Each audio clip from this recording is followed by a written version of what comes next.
اللہ تعالیٰ کتنے پیار سے یہ بات کہہ رہا ہے، توبو الی اللہ، اب آ بھی جاؤ۔ چونکہ قرآن ختم ہو رہا ہے نا، تو ایک آدمی نصیحت کرتے کرتے کرتے کرتے، یہ اللہ کے لیے مثال نہیں دے رہا، اللہ تو ہر عیب سے پاک ہے، تھک کے کہتا ہے یار ہن تو مان لے میری گل، ہے نا؟ یہ ہوتا ہے نا ہمارے ماحول، یار اب تو سمجھ جا، ارے بھائی اب تو کچھ کر لے یار، کیا کر رہا ہے؟ تو پورا قرآن چلتے چلتے چلتے چلتے آخر میں اللہ نے کس خوبصورت انداز میں کہا، آ جاؤ نا، اب تو آ جاؤ، سبحان اللہ، توبو الی اللہ، آ جاؤ آ جاؤ آ جاؤ الی اللہ،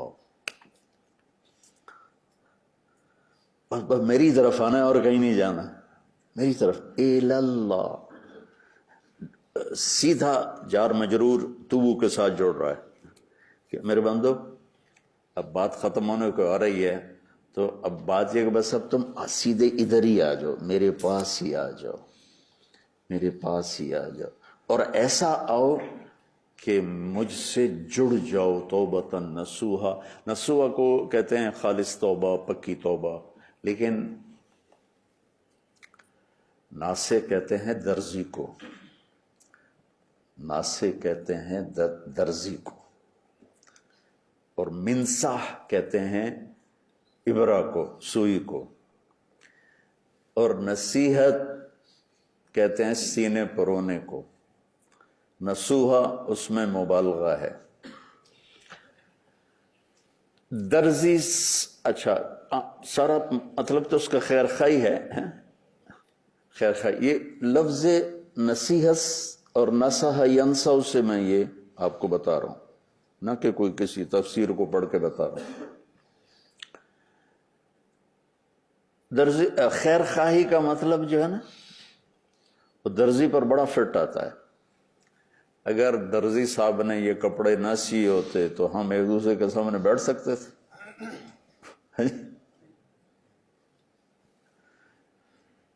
تو درزی بڑا ہمارا خیر خواہ ہے کہ ہمارے سطر کو چھپا دیتا ہے۔ تو درزی کیا کام کرتا ہے؟ کپڑے کو کپڑے سے جوڑتا ہے۔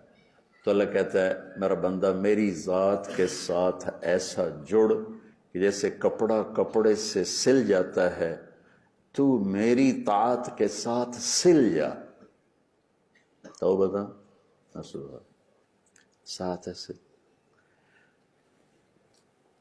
اچھا ایک بات مجھے اور سمجھ میں آئی، کپڑا سل کے پھٹتا نہیں ہے، جی پھٹتا ہے۔ پتہ نہیں اب تمہارے شیخ کیا فتویٰ لگائیں، لیکن مجھے ایک بڑا خوبصورت مطلب سمجھ میں آیا کہ نصوحا کے اندر خود یہ اشارہ ہے کہ جب بھی کپڑا پھٹتا ہے تو تم سی لیتے ہو نا، تو جب توبہ ٹوٹے آ جانا، ہم سی دیں گے اور جوڑ دیں گے۔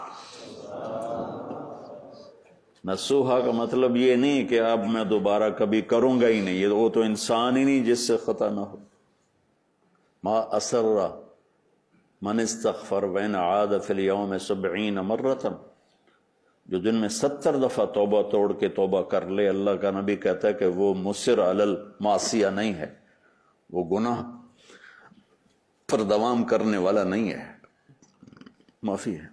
تو نصوحا کے اندر یہ خوبصورت مطلب ہے، جب ٹوٹے آ جانا ہم سی دیں گے، جوڑ دیں گے۔ تو لہٰذا اگر آج ایک آدمی گناہ کر رہا ہے، پتہ نہیں کب توبہ کر لے، تم اسے گالیاں دے کے برباد ہو جاؤ۔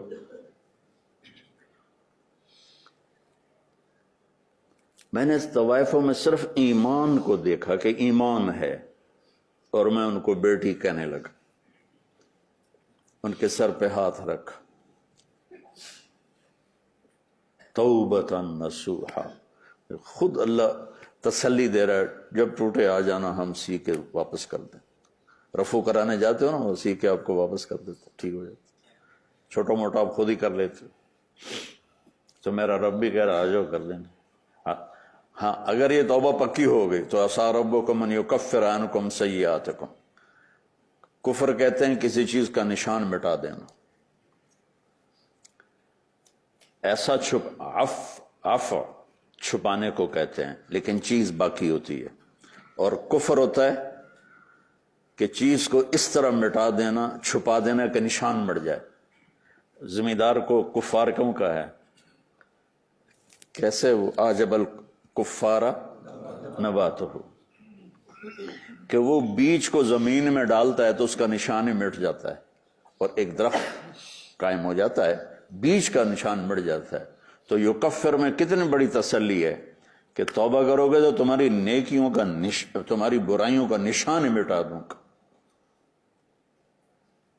کس رب سے واسطہ ہے اور کیا تم کر رہے ہو؟ اپنے اللہ کو پہچانو۔